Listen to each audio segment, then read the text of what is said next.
children, the human raw material of each shattered nation's tomorrow.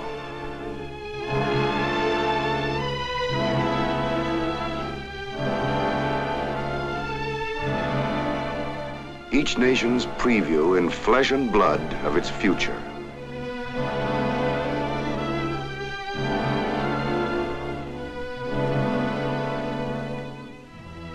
Pillars of the brave new world. Pillars of the brave new world. Ages from 3 to 6 and not even able to stand. Rickets. Age 9. Mother tortured, father burned alive. Age 10, lost her senses when shells swept her Dutch village. Age 8, mother, father, sister, and brother killed all around him in deliberate shell fire because they refused to leave the shelter of a ravine. Himself wounded. Age 8, she didn't know her strange new toy was a grenade. Ages 10 to 14.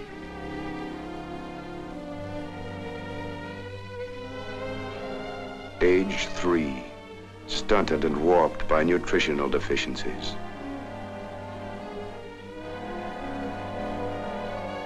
Pillars of the brave new world, separated from parents whose names they don't even remember.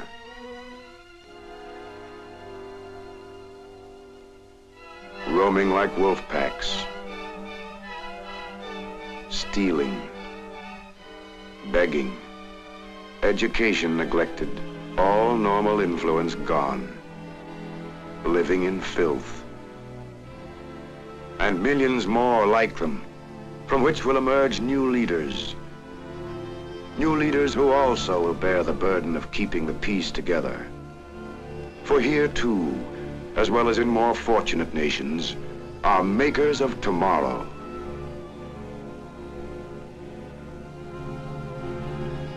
Will they be new Einsteins, Toscaninis, Manuel Kazans, Madame Curies, Sun Yat-sens, or new Hitlers, Mussolinis, Tojos? For the Axis had carefully contrived a legacy designed to drag down neighbor nations and their future into one common ruin, jeopardizing the next generation for the next round. For Germany in particular had had long practice at ripping the entire fabric of a nation's life so that a state of enduring weakness could be assured, liberation or not. Liberated Lidice, the Czech village that once filled this entire valley, and then was wiped so completely off the face of the earth that not even rubble remained.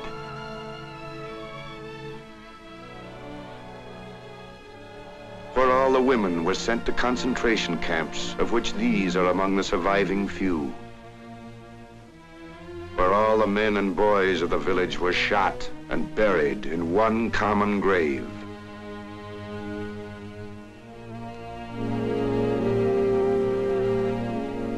And all the little children sold for 50 marks apiece to various German families, and perhaps lost forever. The effects of which will linger long after men like these, captured SS men who helped destroy Lidice, have been tried and condemned. And their big-shot counterparts, who created in a greater degree a design for destruction that made Lidice an ominous miniature of the design willed to all of civilization. A design detailed by Hitler himself in the last days of the Third Reich, as he stated in essence, "We shall leave an inheritance of ruins, stone heaps, rats, epidemics, hunger and death, and thereby Western civilization shall decline." Rebirth through ruins.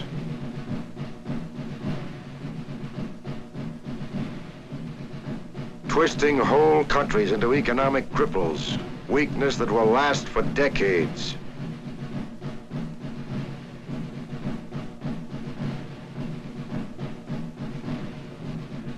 rebirth through stone heaps.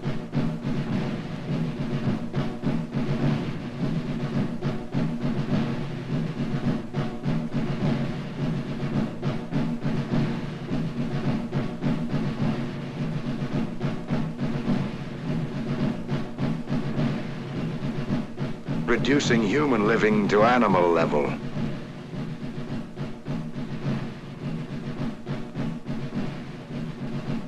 Rebirth through rats, epidemics.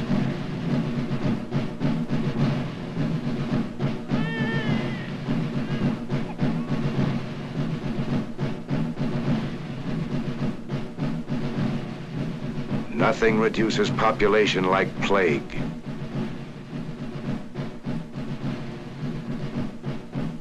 Rebirth through hunger.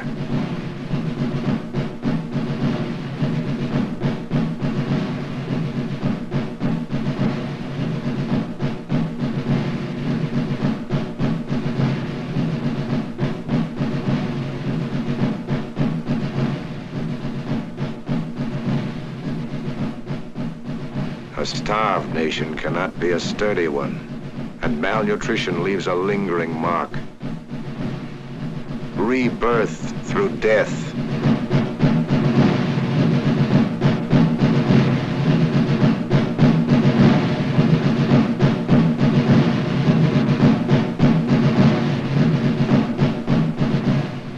Reducing and withering the mass population of all countries within reach, so that the Germans and Japanese would remain the strongest physically and mentally, come what may. And thereby civilization shall decline.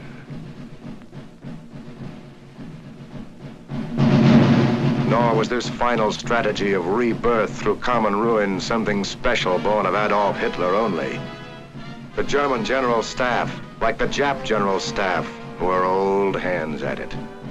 These were the words of General von Runstedt talking before the Berlin Military Academy at war's outset. We Germans must number twice the population of our neighbors. Therefore, we shall be compelled to destroy 1/3 of the population of all adjacent territories.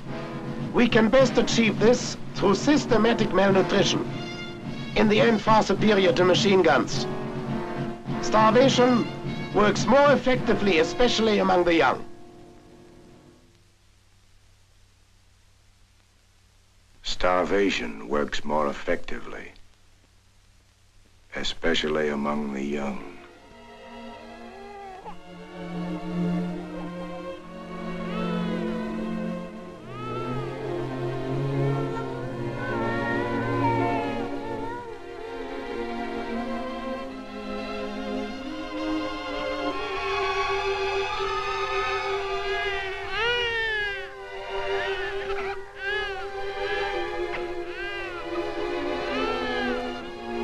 Unquestionably, of all the victims in the program against whole populations, the most pitiful have been the most precious, the young. Even after liberation, the heirs to the Axis legacy of fear, hunger, and hate, to be nourished in an atmosphere of desperation for a destiny of despair, calculated to supply the new tools, the new Hitlers, Tojos, and Mussolinis of an even bloodier tomorrow. But with the lesson of 2 world wars to learn from, if any of us among the United Nations give fascism its cunningly planned open road to revival by being fooled into neglecting this, or this, the Axis legacy in action, as the true cost in terms of tomorrow begins to show itself. Dissension, distress, despair, doubt, defeatism, fertile soil for the seeds of World War III, and significant signs of Axis success in this, the last battle. And if we permit this to be the face of the future, then truly there will be only one place in which to rest the full burden of blame: on ourselves. Ourselves, including those of us strolling in the shaded streets of nations whose trees have not been stripped by shrapnel, and whose homes have suffered neither burn nor blast.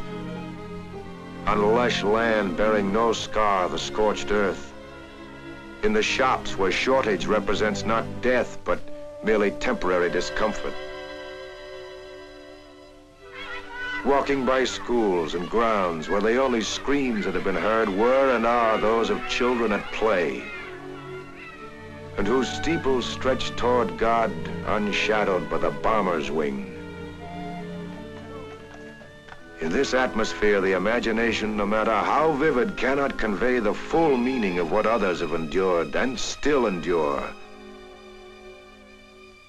But to those homes wherein the fateful telegrams have been delivered, and the blue stars have given way to gold, has come the evidence that geography is no bar to tragedy. Just as to all homes has been given the warning that people who do not understand history are doomed to repeat it. To many men and nations has come the conviction that the world simply cannot survive another war. Thus, even as they meet in the hope of ending war forever, the United Nations look to the first organization created in their name, UNRRA, United Nations Relief and Rehabilitation Administration. UNRRA, much criticized and much praised, but still the only major source through which the United Nations pump into the veins and arteries of stricken peoples around the earth the emergency items of relief and rehabilitation that serve as the plasma of peace.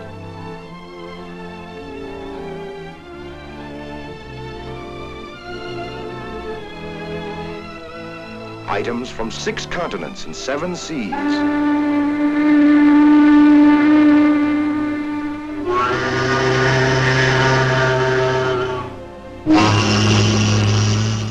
An outpouring from each nation's heart to each war-stricken friend and neighbor. Hundreds of private relief and welfare organizations blend their efforts through UNRRA along with the contributions of the governments themselves.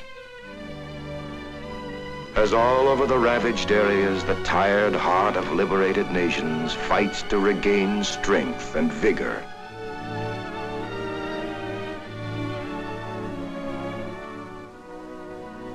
And the strong heart of the United Nations working hand in hand to help. A welfare specialist from Australia, a doctor from Cuba and a nurse from Belgium, a child expert from England, a therapeutist from Ohio, from Canada, Norway, South Africa, China, operating despite the handicaps of varied languages and learning constructive new lessons in international teamwork. For it very wisely has been said that the nations will learn to work together only by actually working together. And by providing treatment and artificial limbs for the crippled and disabled, and teaching occupations that will enable the men to stand on their own feet again, even though the feet themselves be artificial. And with donated shoes, learning to be shoemakers so that they may later serve their own villages.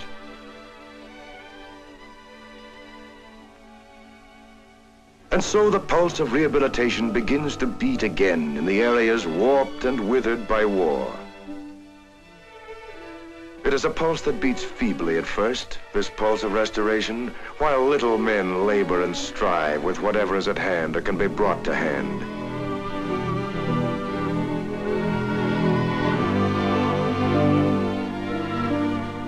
And the mounds of supplies seen on the docks and in the warehouses melt down into inadequate, minute portions, carefully measured out so that all may share and survive and work.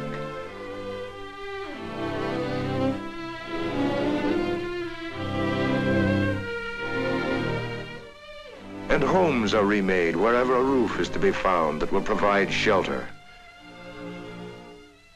Part of a glider wing helps repair one house. Discarded gun covers keep the elements out of another.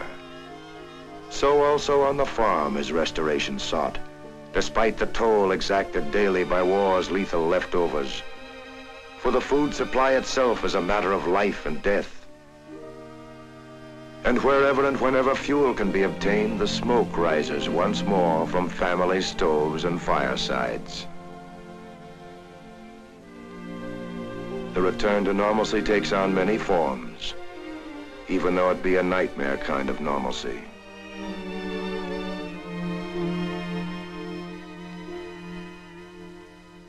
UNRRA is able to report progress, but small in comparison to need. For each nail driven, 100,000 more are needed. For each blanket given, 1,000 more must be given. And the same with plows, and seed, and trucks, and medicine, and livestock, and vitamins and food to turn rickety bodies into rugged bodies and turn prostrated populations once more into proud and prolific peoples. And all the other hundreds of items, straining and exhausting. Straining and exhausting, an initial UNRRA budget of $2 billion, made up of 1% of each contributing nation's annual income. $2 billion. Less than the cost of 5 days of war. 5 days of war. Without shattered bodies, or pain, or lost arms, legs, minds. 5 days without a single soldier having to give his life. The cut-rate price of peace. A peace purchased at a much higher price by men in whose hearts echoed the words of Thomas Paine. If there be trouble, let it be in my time, that my child may have peace. Peace, too, for those children already maimed in one war, who must never experience or symbolize another.